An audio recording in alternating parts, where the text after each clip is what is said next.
Rey did not expect Ben Solo to be underneath the mask that Kylo Ren wore, in more ways than one. Their immediate connection was undeniable, and it continued to expand and grow from there. What she finds in Kylo Ren is a mutual understanding of each other's loneliness. Why did this romance connect with so many fans in this day and age?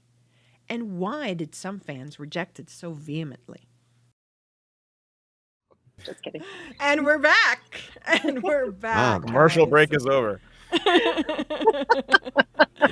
And so we talk about enemies to lovers. That is a quintessential love story trope, done a million times over. Also drawn from, some great works in the past as well. So mostly, admittedly, I have some insight into that. Pride and Prejudice. So very big influence to the story of Ben and Rey. So, when we first find them, we find Rey, she's just alone, right? Like she really had absolutely no one. It was heartbreaking to me to see her, in her little,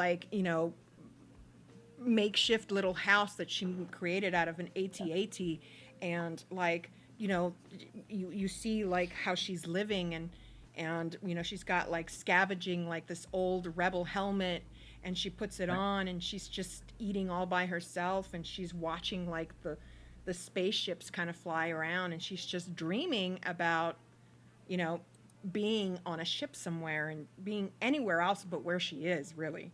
And you look around, like her little house, and she's got like a little flower that she, gives just enough water to keep it, but it's not really flourishing. I thought all of those things, and great shout out to the set decorators, right? They were fantastic in setting that scene. But Maddie, I mean, you of course did watch all of the sequel trilogy films. What was your first impression as a viewer and as a Star Wars fan of Rey?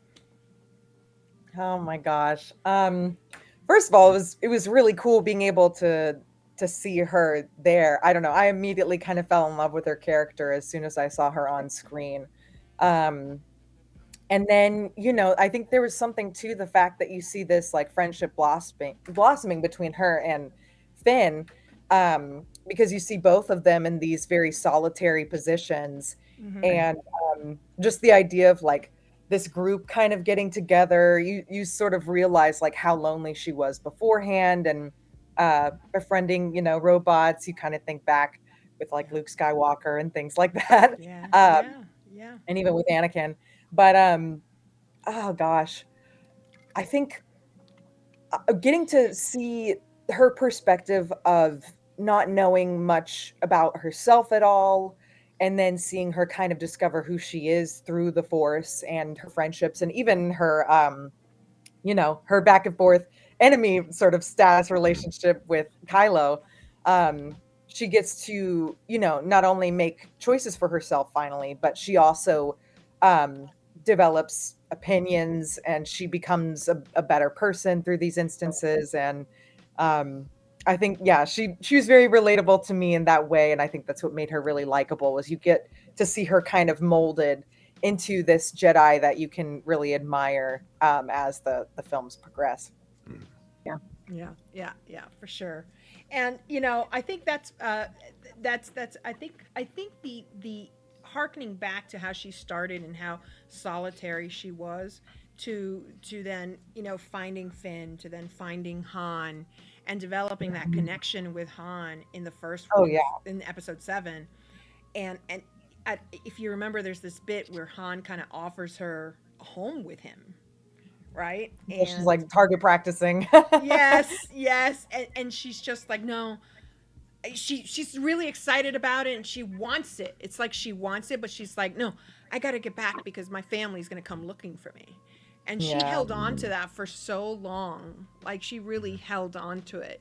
And I feel like it wasn't until Maz Kanata kind of came to her and said, They're Mhm. never coming back. You know, your future is ahead of you, not behind you. Mhm. And I think there was just that's such a great moment. I love the Ray and Maz moments in that film, because it was just, you know, it was heartbreaking, but also like It was kind of what she needed. enlightening, right?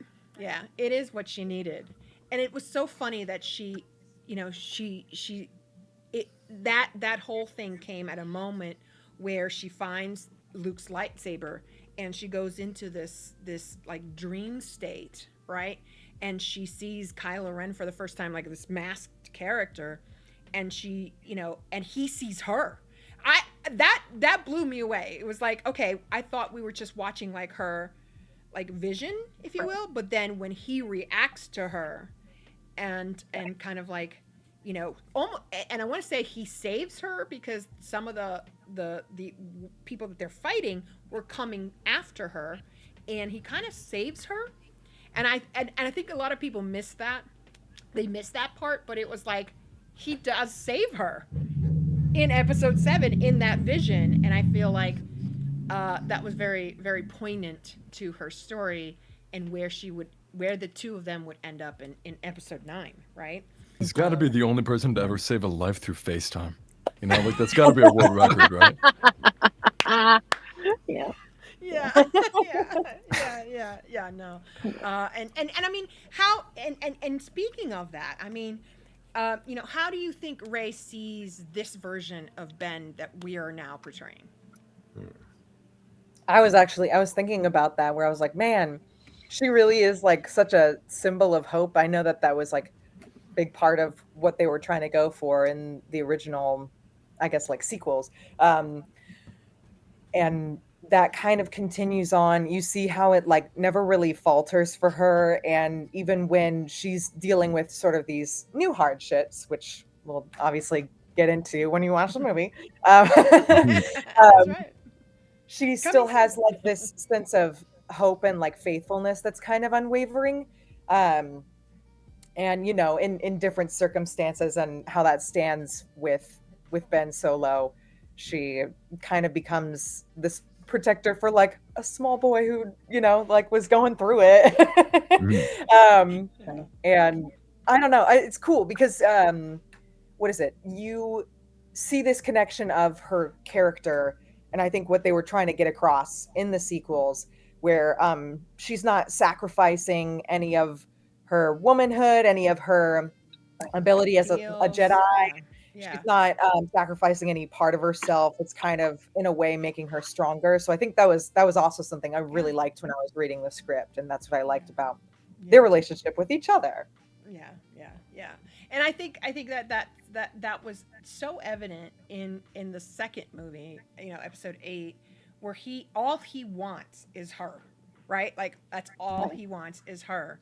And he's like, you know, he's not thinking about her or what she wants, right? He's just because he's a Sith, quote unquote. I mean, you know, basically for all intents and purposes, he's a Sith, and Sith are selfish. But he's not.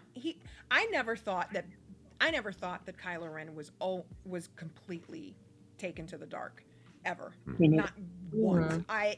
Not once. So I think there was a piece of him that was kind of like coming back in that sense when he offers her his hand, like take my hand, come with me and be my, like basically be my queen. Yeah, Yeah. he's like Yeah. so close, so Yes, close. so close. But you see her, right? And you see her, and you can see like what Daisy Ridley did in that moment was so amazing because you can literally see her being the conflicted and torn and Yeah. because she wanted to take that hand.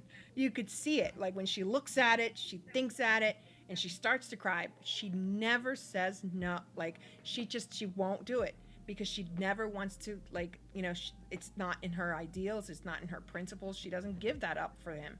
And I think that was really very, very well done. Some of the best parts of episode 8 were in fact the Kylo Ren and Rey story for me. I didn't like some of the other parts. That's not secret, but that's one part that I thought was done really well. Um, and then, you know, I mean, Dan, what is that you think that made Kylo Ren like so interested or so intrigued, aside from the obvious, right? But I what do you mean, think? What made him think like ways I know are gorgeous, so there's obviously that.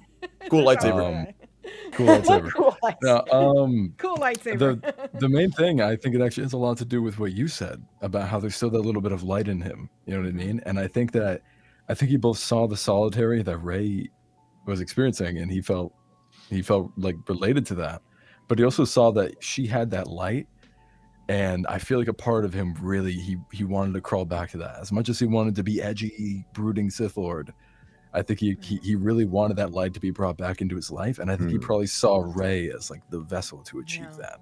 Yeah. There's that, and Yeah. also like his disconnection from his mother. He didn't really have that female like affection and presence in his life, and he definitely had that desire. So to meet Rey and see this person that's going through something similar to him, just on the flip side, he's like, this is kind of my chance to claw my way back and get there through relatively organic means, as organic as someone as emotionally mature as Ben could achieve. Yeah. Where it kind of became forced. I mean, I love that moment in episode 8. You were talking about in the throne. He's like, join me. It's like he's this close. He's like, look, I killed Snoke. We could be together forever. But for evil. Yeah. It's like, damn it, Ben. We're this close. This close. It's like, oh, he was right there. I think he channeled his grandfather in that moment, right? With Anakin and Padme. Yeah. You know, we can rule together, bring a new order to the galaxy. Yeah. Right?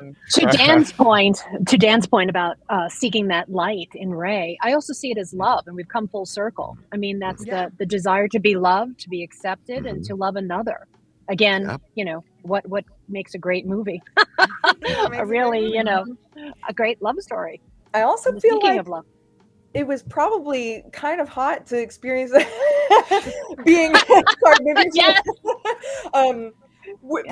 like having this experience, kind of underestimating her, and then getting his butt kind of kicked by her. I think that also was probably like a little eye-opening for him too. I love it. I love the moment. There's a moment in episode 7 when they're clashing swords, and he's got her almost pushed out of a cliff, and he's got her, and he says to her, "You need a teacher." Right? You need a teacher. I could show, and he's like, I could show you the ways of the Force. He didn't say I can show you the ways of the dark side. He wasn't saying it's almost like, I think it really lines up with what Dan is saying, where he's just seeking somebody to bring him out of darkness. Yeah. And I think Rey at first maybe he didn't recognize that at first, but I think Rey recognized that later when they're in episode 8 and they're doing the Force Skype calls, what I like to call Force Skype calls. Right? And she's, because that first call, she's like, "You murderous snake." Right? And then in the last call, I mean, she's damn near like offering herself to him. And darn that Luke. Right? Darn that Luke. But yeah, I mean, I feel like it's almost like he just needs somebody to bring him out of the darkness, and only love can do that, right? Absolutely. Yeah. And what do you guys think? I mean, the other folks here, what do you guys think about the whole Ben and Rey love story and all that kind of stuff? And why is the Ben and Rey been like so polarizing? For the fans, there's been so many of the new fans that they just gravitate that. Is it a thing of this day and age? Like, I mean, we didn't have. I've never seen anything like the reylos. The reylos are just hardcore, right? Yeah. I have some friends that are like that. I mean, what do you think? What do you think, Tony? What do you think that this resonates with the younger fans that we have? Gosh, I think back to the relatability, maybe I think that we see this, how Kylo is on sort of always on this edge of like, is he a Sith? Is he pursuing love? It's like he's savable, and I think that's something that I don't know, it's a very human thing. Can I save this person? I can save him. I can save her, right? I can save them.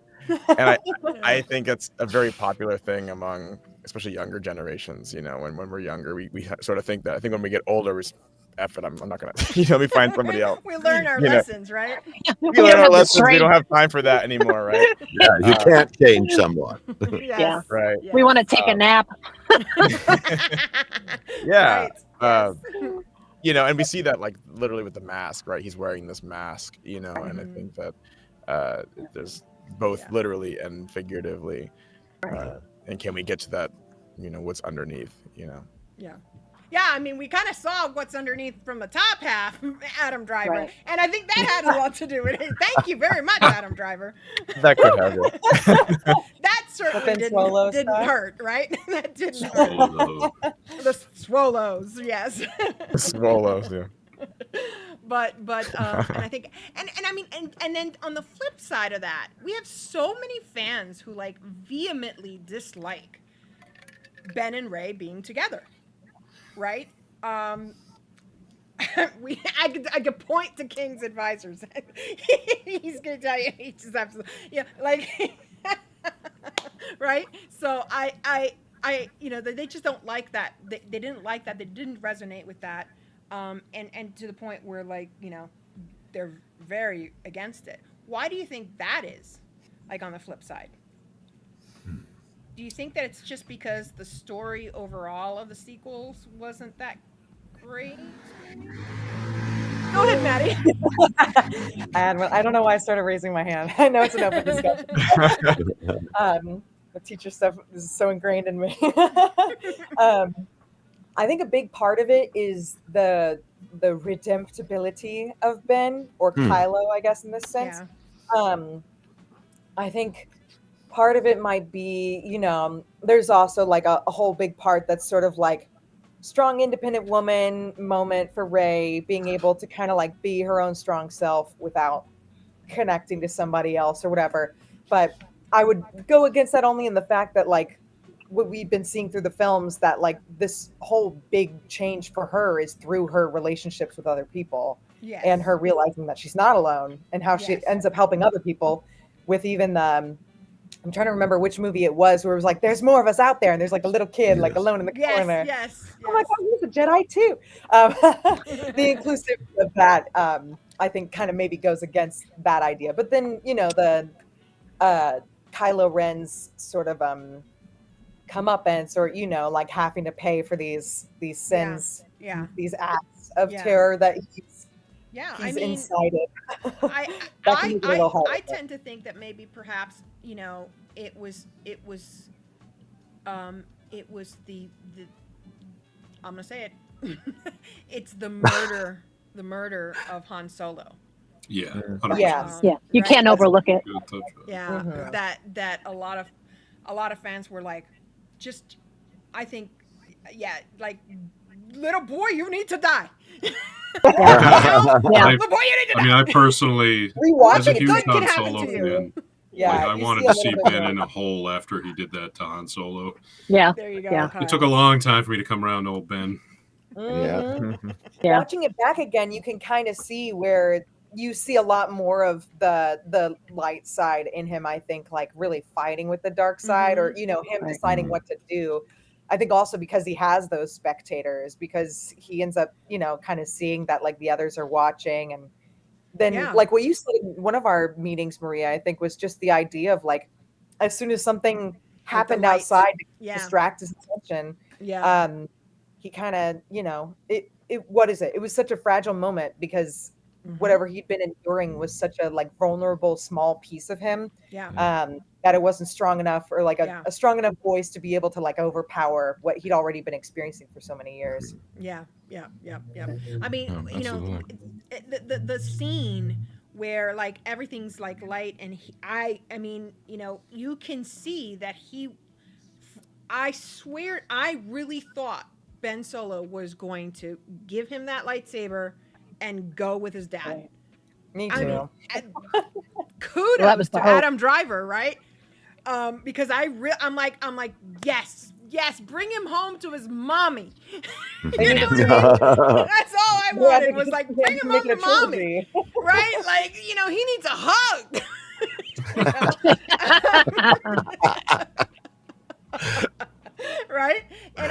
have sworn he was going to do that.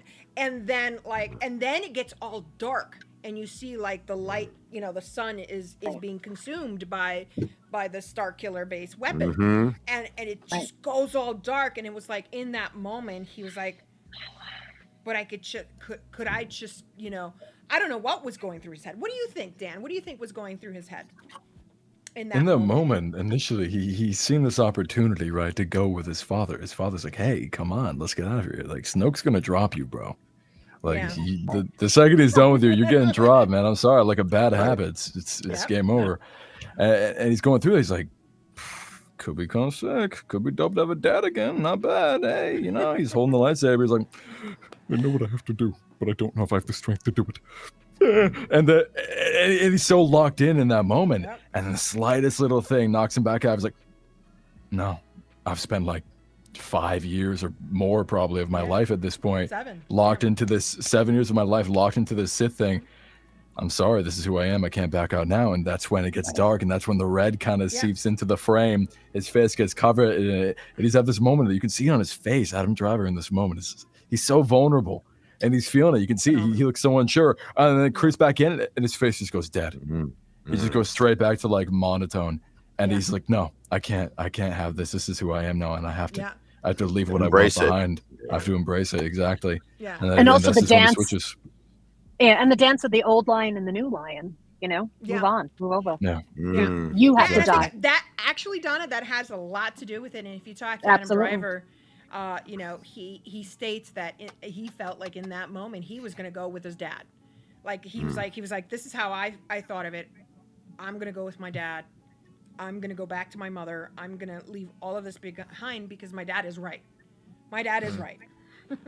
And he says, Adam says, but when the darkness kind of comes in, he thinks about, not just embracing the darkness, but like confirming his commitment. It's like, if I do this, I will be getting rid of the last thread of, light. Absolutely. And diving all the way in. And you see it in his performance, like right in that nuance where after Han Solo drops and you're like, no, right? Because Han Solo fans, right? Like, right, absolutely. Kyle? Yeah. Oh, that was brutal. It was painful. And you see his and even face. the look on Han's face is like, you what? Like, in that last, in that last bit where he like, Han kind of like just touches his son's face, and it's like that was heartbreaking for me. And then he forgave him. Yes, and he's like, what's up, Star Wars dog? One of my dear friends. Ah.